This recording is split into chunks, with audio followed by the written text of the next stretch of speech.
إن هذا القرآن يهدي للتي هي أقوم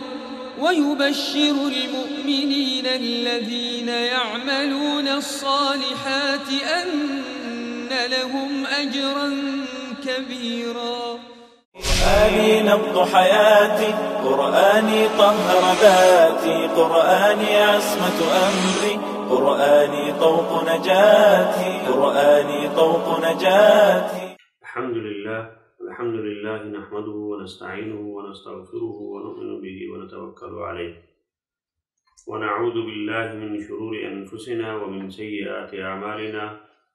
من يهده الله فلا مضل له ومن يضلله فلا هادي له، ونشهد أن لا إله إلا الله وحده لا شريك له، ونشهد أن سيدنا ومولانا محمدا عبده ورسوله، اما بعد۔ پروگرام اعجاز القرآن کے ساتھ عبدالخالق ہمدرد آپ کی خدمت میں حاضر ہے، اور اس پروگرام میں جیسا کہ آپ جانتے ہیں ہم قرآن کریم کے اعجاز کے بارے میں بات کر رہے ہیں، اور اس کے اوپر کچھ باتیں پہلے عرض کی جا چکی ہیں۔ آج کے اس پروگرام میں یہ بات بیان کی جائے گی کہ قرآن کریم کا اعجاز کس طرح سے ہے، کیونکہ ہم نے پہلے عرض کیا کہ قرآن کریم اللہ تعالیٰ کا کلام ہے اور وہ معجز ہے، معجز دوسروں کو عاجز کرنے والا ہے، اور اس کتاب کی، اس کلام کی آج تک کوئی مثال پیش نہیں کی جا سکی اور نہ آئندہ پیش کی جا سکے گی۔ یہ قرآن کریم کا چیلنج ہے۔ تو اس چیلنج کے پھر آگے مختلف اس کے حصے ہیں، مختلف اس کے پہلو ہیں، مختلف لوگوں نے اس کو مختلف پہلوؤں سے دیکھا، اور وہ اس بات کو تسلیم کرنے میں حق بجانب تھے، یا وہ اس بات کو تسلیم کرنے میں پر مجبور ہوئے کہ قرآن کریم اپنی ان خاصیات کی وجہ سے یہ معجز ہے۔ اور قرآن کریم کا یہ اعجاز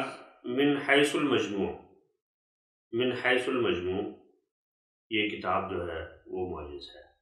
من حیث المجموع کا مطلب یہ ہے کہ اپنے الفاظ کے لحاظ سے، اور اس کے بعد جو نظم ان الفاظ سے بنتا ہے اس کے حساب سے، پھر اپنے اسلوب کے حساب سے، اور اس کے ساتھ ساتھ اس کے اندر جو علوم اور حکمتیں بیان کی گئی ان کے حساب سے، یہ ساری چیزیں قرآن کریم کے معجز ہونے کے اندر شامل ہیں۔ البتہ انشاءاللہ ہم اگلے پروگراموں میں بتائیں گے کہ کچھ چیزیں ایسی ہیں جن کو ہر آدمی سمجھ سکتا ہے، اور ان باتوں میں سے کچھ چیزیں ایسی ہیں جو مختلف میدانوں میں اہل علم جو ہے وہ ان کو سمجھ سکتے ہیں، کیونکہ ہمیشہ کے لیے یا ہمیشہ جو ہے نا کسی بھی بات کا ادراک اور کسی بات کو سمجھنا، اگر وہ کسی خاص میدان میں ہو، یہ ان لوگوں کا کام ہے جو اس میدان سے تعلق رکھتے ہیں۔ مثال کے طور پہ اگر سائنس کی بات کی جائے گی تو سائنس کی اچھائی برائی، یا اس علم میں اس کی ترقی یا اس کی کمی بیشی، اس کے بارے میں جو بات ہوگی یا جس کو حتمی قول کہا جائے گا وہ سائنس والوں کی بات ہوگی۔ اسی طرح سے اگر طب کی بات ہوگی تو طب کے میدان میں جو لوگ اس میں مہارت رکھتے ہیں ان کی بات جو ہے نا وہ اس کو حرف آخر سمجھا جائے گا۔ ایسے ہی کسی اور میدان میں جہاں مہارت کی بات ہوگی تو اس علم کے ساتھ تعلق رکھنے والے لوگ اور اس میدان سے تعلق رکھنے والے لوگوں کی بات کو ترجیح دی جائے گی اور اس کو حرف آخر سمجھا جائے گا۔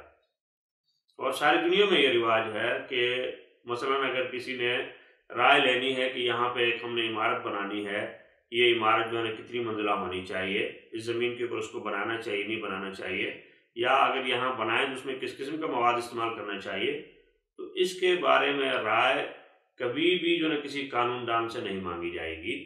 بلکہ اس کے بارے میں رائے ہمیشہ کسی مہندس سے، کسی انجینئر سے اس کی جو ہے وہ رائے مانگی جائے گی۔ لیکن اس کے مقابلے میں اگر کوئی قانونی مسئلہ ہے، عدالت میں کسی بات کوئی قانونی ایسی بات ہے کہ جی فلاں کام ہو گیا ہے، اب اس کے قانونی پہلو کیا ہیں؟ تو اس صورت میں ہمیشہ رائے جاننے کے لیے ماہرین قانون سے رابطہ کیا جائے گا کہ وہ اپنی رائے دیں اور بیان کریں کہ اس بارے میں کیا ہونا چاہیے اور اس میں کیا باتیں درست ہیں، کیا باتیں غلط ہیں۔ تو قرآن کریم کے جو مختلف پہلو ہیں، اعجاز کے حساب سے ہر پہلو معجز ہے، لیکن اس کا ادراک جو ہے وہ بہت سی چیزوں کا ایک جو ہے نا علم سے تعلق رکھنے والے لوگ نہیں کر سکتے، دوسرے والے کر سکتے ہیں۔ اسی طرح سے دوسرے پہلو کا جو ہے نا وہ اس کا کیا کہتے ہیں ادراک دوسرے پہلو والے کر سکتے ہیں، پہلے والے نہیں کر سکتے۔ تو یہ قرآن کریم کے جو ہے نا وہ اسلوب کے بارے میں بھی ہے۔ تو اس لیے جو ہے قرآن کریم کے بارے میں علماء نے یہ فرمایا کہ وہ اپنے اسلوب میں، اپنے نظم میں، اپنی خوبصورتی اور اس کے اپنے بیان میں اور اپنے علوم و حکمت اور اس کی تاثیر اور ہدایت، ان سب میں جو ہے وہ معجز ہے۔ اب اس میں ہر پہلو کے بارے میں انشاءاللہ ہم آپ کو اختصار کے ساتھ بتائیں گے تاکہ یہ بات مزید جو ہے وہ واضح ہو جائے۔ تو اس میں سے بہت سے علماء نے مختلف جو ہے وہ آراء جو ہے اس بارے میں پیش کی ہیں۔ مثلاً بعض نے یہ کہا کہ قرآن کریم کا جو ہے نا وہ اعجاز یہ ہے کہ اس کا جو اسلوب بیان ہے وہ بالکل جو عرب کے ہاں معروف اسلوب تھے اس سے مختلف تھا۔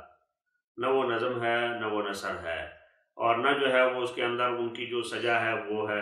اور نہ اس کے اندر جو ہے نا وہ طریقہ کار ہے جس طرح سے وہ بیان کرتے تھے، بلکہ ایک بالکل نیا اسلوب ہے۔ یا اسی طرح سے بعض حضرات یہ کہتے ہیں کہ اس کے جو الفاظ ہیں وہ اتنے فصیح ہیں کہ کوئی ایسا کلام دنیا میں آج تک پیش نہیں کیا جا سکا جس کے تمام الفاظ جو اتنے فصیح ہوں۔ فصیح کا مطلب ہے وہ لفظ جو اپنے معنی کو بیان کرنے میں سب سے اچھا ہو۔ یہ اس کی میں ایک تقریبی جو ہے نا تعریف کر رہا ہوں، ورنہ فصاحت کی تعریف جو ہے مزید بھی جو ہے نا وہ علوم کے اندر جو ہے کی گئی ہے۔ تو اس کی جو فصاحت ہے، فصاحت کہ ایسا لفظ جو ضرورت تھی، ضرورت کے مطابق لایا گیا اور اس ضرورت کو پورا کرنے کے لیے اس سے اچھا لفظ جو ہے اس کے اندر موجود نہیں تھا۔ یہ جو ہے لفظ کی فصاحت ہے، اس کا بیان ہے۔ اور بعض حضرات یہ کہتے ہیں کہ اس کا جو قرآن کریم کا اعجاز یہ ہے کہ اس کے اندر کوئی تناقض نہیں ہے،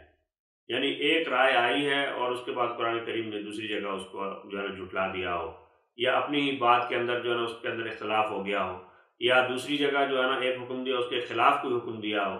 یہ تناقض کا قرآن کریم کے اندر نہیں ہے، یہ جو ہے نا اس کا ایک اپنا جو ہے اسلوب ہے۔ اور بعض حضرات یہ کہتے ہیں کہ قرآن کریم کا اعجاز جو ہے وہ اس معنی میں ہے کہ جیسے صورتیں جو ہے نا ان کی آیات شروع ہوتی ہیں، اس کے شروع کرنے کا انداز، آیت کو ختم کرنے کا انداز، پھر آیتوں کا جو سلسلہ ہے اس کو سب کو اگر مجموعی طور پہ ملا کے دیکھا جائے تو یہ سارا انداز یہ جو ہے معجز ہے۔ لیکن جیسے میں نے آپ سے ابھی عرض کیا کہ یہ اس کے کچھ پہلوؤں کا ان کو دیکھا گیا، ایک نے کہا یہ ہے، دوسرے نے کہا یہ ہے، تیسرے نے کہا یہ ہے، لیکن قرآن کریم من حیث المجموع یعنی ان تمام صفات کے حساب سے وہ معجز ہے اور جو معجز رہے گا۔ تو ان باتوں کا جو خلاصہ ہے وہ یہ کہ اس میں گویا یہ کہا جا رہا ہے کہ قرآن کریم اس کی فصاحت یا اس کی کیا کہتے ہیں اعجاز کی بنیادی تین باتیں ہیں۔ پہلی بات یہ ہے کہ اس کا تعلق اس کے الفاظ کے ساتھ ہے، کہ اس کے الفاظ اپنی فصاحت میں وہ معجز ہیں، کہ اس کی کوئی مثال نہیں ہے۔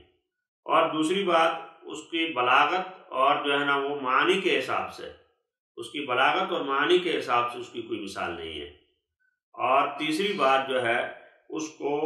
جو الفاظ کے ظاہری جو ہے نا آپس میں جڑنے کے ساتھ جو صورت پیدا ہوئی ہے اور کلام کا جو انداز پیدا ہوا ہے، اس کی کوئی مثال موجود نہیں ہے۔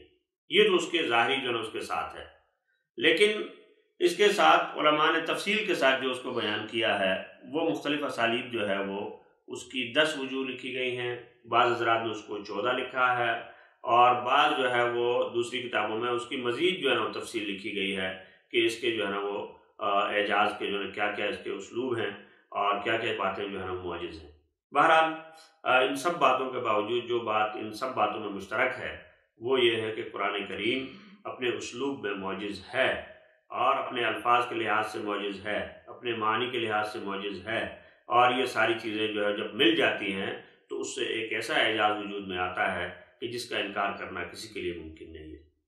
تو یہ انشاءاللہ ہم ان پروگراموں میں اس کی مزید جو ہے وضاحت کریں گے اور میں نے جیسے عرض کیا کہ ان میں سے کچھ پہلو جو عام فہم ہیں، جو سب کے لیے ہیں، ہم ان کے اوپر جو ہے زیادہ جو ہے توجہ دیں گے تاکہ بات جو ہے نا وہ مزید جو ہے واضح ہو جائے۔ اللہ تعالیٰ ہم سب کو قرآن کریم کے اوپر عمل کی توفیق عطا فرمائے۔ إن هذا القرآن يهدي للتي هي أقوم ويبشر المؤمنين الذين يعملون الصالحات أن لهم أجرا كبيرا. قرآني نبض حياتي، قرآني طهر ذاتي، قرآني عصمة أمري، قرآني طوق نجاتي، قرآني طوق نجاتي.